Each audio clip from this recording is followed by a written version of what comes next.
This is Foxy. I'm in Pere, Wisconsin this morning at Larrand Dairy, and I'm with the head honcho here at Larrand Dairy, Kelly, and we're going to visit just a little bit about the bedding saver mats, and then that'll be it. So first of all, you guys about 450, you said, right around there. Yep, right around 450. And bed with sand. Yep. Larry, when did you guys start bedding with sand? Kelly, forever? Forever. Well, this farm was built when? In 1993. 93. And you had a extension barn here for that? Okay. Yep. So you bulldozed and built this.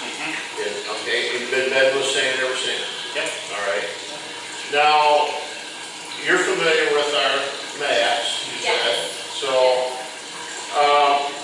we know what you had and what you still have. You still have some pack mats in here, I think, don't you? Someplace? But there's a small section of pack mats, and then there's some areas that don't have anything but sand. Okay, and that's what these are for, maybe, or some of them that we're bringing today. We brought some mats here today, and I think that's probably where they'll go. Yes. And you've been working here how long? I've been working here since July 1st of 2014, full time. You work part-time? Yes, I help out on the weekends. And you do what here? I am Little as possible? Oh.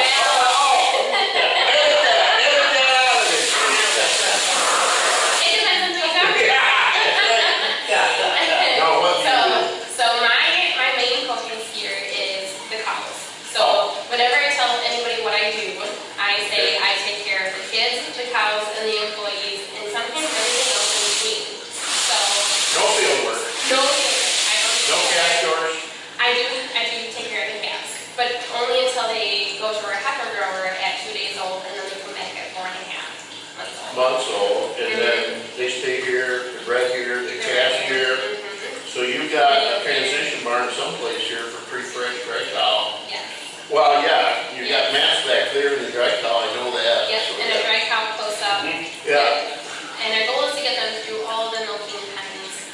Okay, so now this is a couple of questions I asked everybody, and the answer is pretty much the same. It varies a little bit, but you've been here long enough and had discussions enough with your father-in-law there to know approximately how much sand you're saving. I mean, that's one of the things we talked about. There's a lot of other things we're finding out too, but Larry was saying that the dry cows, I remember he was saying it could be 40 to 60, and in the milkers maybe 30, 20 to 30 or 40, something like that. But anyway, it's noticeable. Oh yes. It's noticeable. It's noticeable. The other things that are surfacing, and I don't think Larry and I talked about this because I didn't really think much about it, but the two things we're hearing is, well, we talked about one of them, but the two things we're hearing is stall maintenance. You know, they got to be maintained. You go to get them, there's poop there. How involved do you get? Just you take your boot or a rake or? So that is definitely one of the things that I have found with stalls that have electromagnetic versus not having them in. You can tell the difference. Absolutely. So it's because it's dished out under the stall. Yep, it's dished out. And it takes a lot of time. It takes a lot of time. It takes a lot of effort. Sand is heavy, especially when it gets wet and dirty. There's an old saying, if it ain't easy, it won't get done. That's true. That ain't no fun raking sand around. Right? No, that's absolutely true. And so what I found is that we can, so obviously for us, our top two priorities are cow comfort, followed very closely by cleanliness. And with those mats, when the stalls with those mats in them, you get both. Because the cows can go in, it's nice and firm, but there's sand on the top that makes it comfortable. They go in, they can lay down, they can get up easy. They're not, sinking down to the bottom. If they kick up the sand in the stalls without the mats, they can make it really low. If it's right before killing the stall, they sometimes will get really low. And if you have one of what I call the golden girls, who are the older cows, they have a hard time stepping back over that curve. With the stalls with the mats in it, it's nice and firm. They can stand right up. They can back right out. If they have excrements, if they ended up, if there's poop or pee or milk that leaks out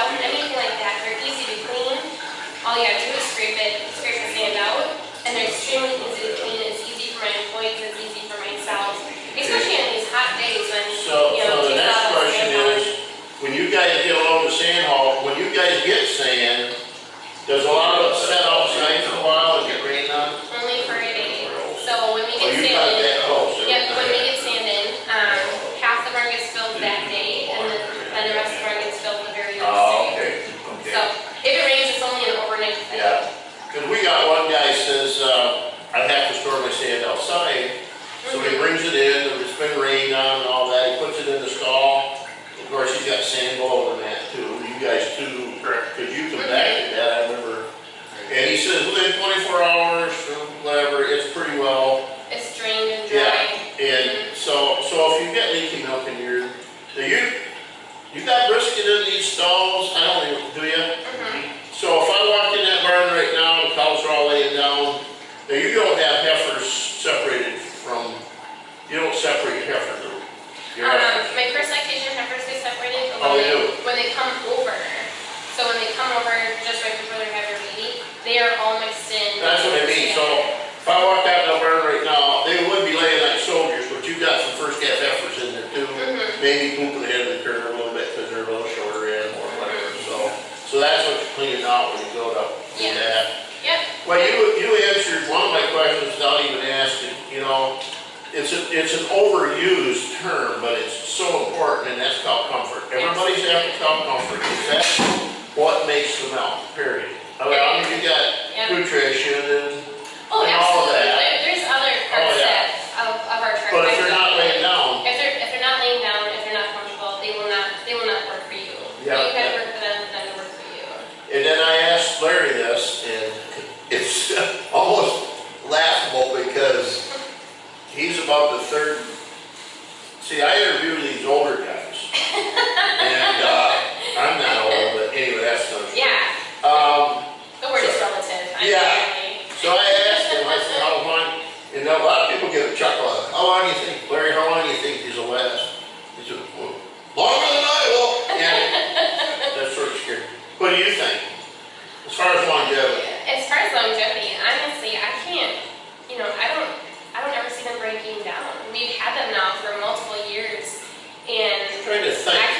There's no maintenance to them. Well, we're trying to give them a life expectancy, and it's hypothetical at this point, but we're thinking 25 to 30 years, but we're seeing on some dairies, especially with brisket, the brisket makes it here, but you watch a cow, when she gets backing out of that stall, she gets in the alley, here's her front feet, she's turning, and she's stepping out like that, and if you watch her, she's grinding that sand on that. So we're thinking that will wear out back there sooner or later, but then I'll be long gone, but you can take those mats out, turn them around, get another 30 years out of them, probably.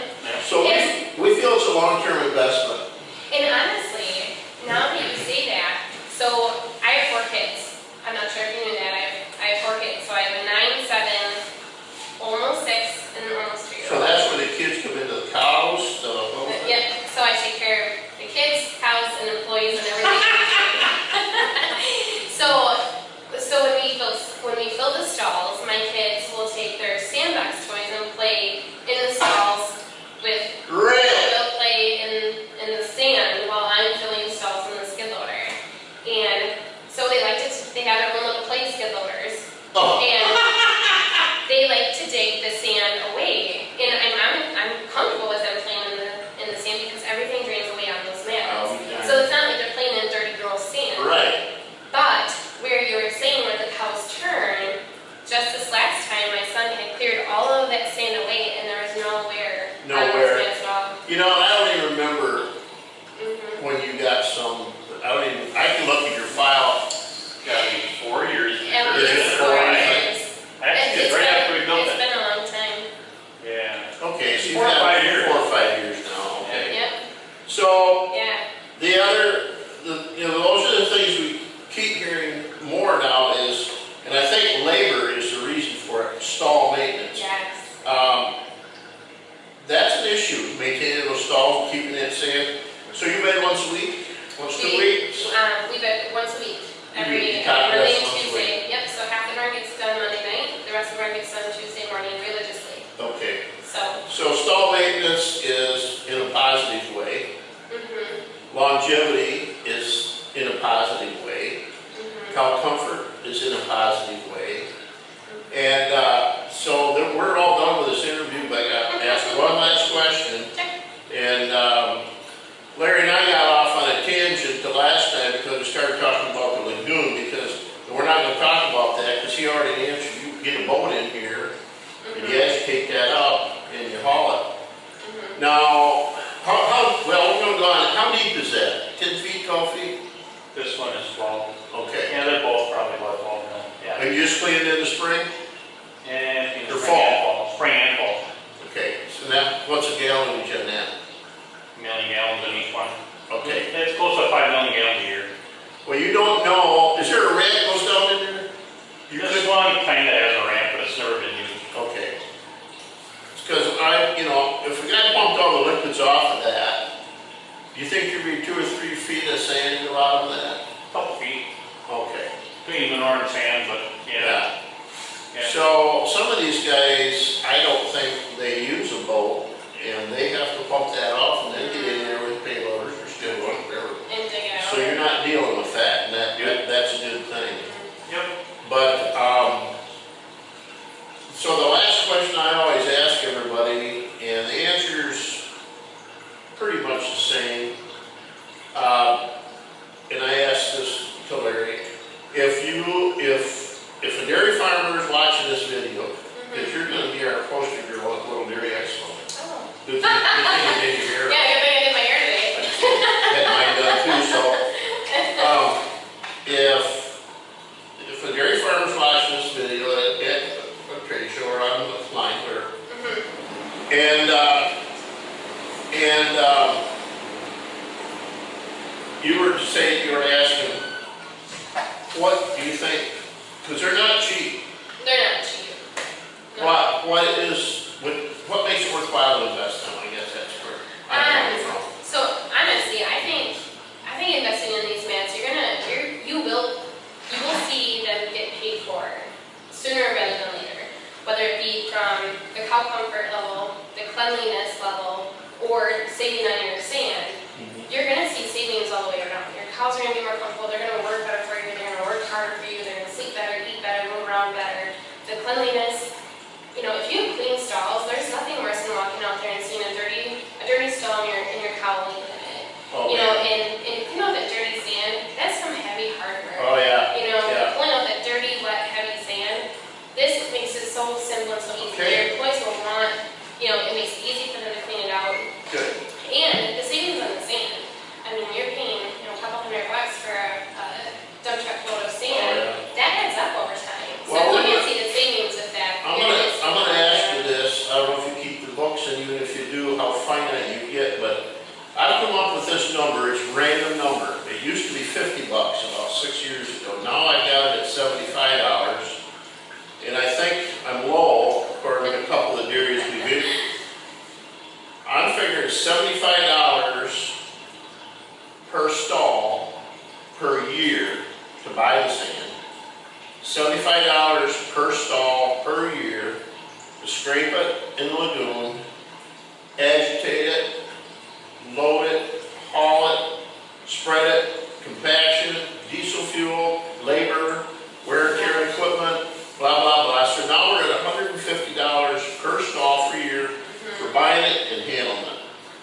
Do you think that's low, high in the realm of reality, or can't you speak to that right now? You'd have to put a pencil to it, probably. Yeah. It'd be interesting. My I would say sand is so. what, $3,000 a month. That's $3,600 a year for sand. 36,000. Or $36,000 a year for sand. Yeah. So if you were in the 50% range, that would be $70,000 a year. And I don't know what it costs you to pay your help, diesel fuel, wear and tear, no skidder, blah, blah, blah. But even if you cut that by a third, even if it wasn't a half, Right. I'm looking at about an 18-month payback on these mats. That's just a guess, but I'm looking at about 8, maybe 2 years. So after 2 years, and you get 25, 30 more years out of them, that money should show up on the balance sheet someplace, I would think, wouldn't it? Yeah, I mean, I don't know if you see. and I think. Do you do the books? I do not do the books. Okay. No, I have nothing on my plate right now. I know you do. You sure do. And honestly, I think the biggest thing that I see is with the help. Sometimes it's so hard to find people that want to work with cows and do the heavy lifting. And like I said, if there's anything on the mats, it's so easy just to pull it back instead of digging it out. And then you have to pull all the fresh sand back. You just scrape it out, pull some fresh sand back, and It's easy. voila, that's it. It's Okay. easy. It's easy. Easy speedy, that's what we Easy want. peasy, that's what, you know, and sometimes, you know, if it's easy for me to do, it's easy for them too. Oh, yeah. You know, Well- that's what I look for. One of your biggest problems is right now, and it will always be labor, it's just, It's I don't want to get into politics. So. No. The whole dynamic, Leave that alone, whatever. the whole dynamic in the industry, whether you're milking cows, making cars, making these mats, nobody wants to come, they don't want to work. So if you can put these in and reduce your potential labor issues, reduce a little, Right, so that helps, yes, you know, along with that. yes. So that we're all done. You guys think you want to say? I had a smart ass comment and then I tipped my tongue and I lost it. Oh. That's unusual, isn't it? You know what I I think you call those sometimers. I'm just gonna say, TRS. don't you have a notepad and pencil in your pocket? Have what? You don't have a notepad and pencil in your No, pocket? I pen no. Well, we'll get you a notepad. Write stuff down from now on. if you can't remember. Kelly, thank you very much. I really enjoyed the Thank you. conversation. You're only the second female we've been able to talk to.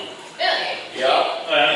And I think when you get at a show and like World Dairy, there's a lot of families. Oh, yeah. You ever been Oh, there? yeah. I've been there a couple of times, Yeah. yeah. I can't tell you the amount of reunions, not reunions, but neighbors see neighbors. Oh, yeah. And they Yeah. chat and carry on and talk about life and the industry, and it's really, Yeah. it's a good thing. No, it's a good thing.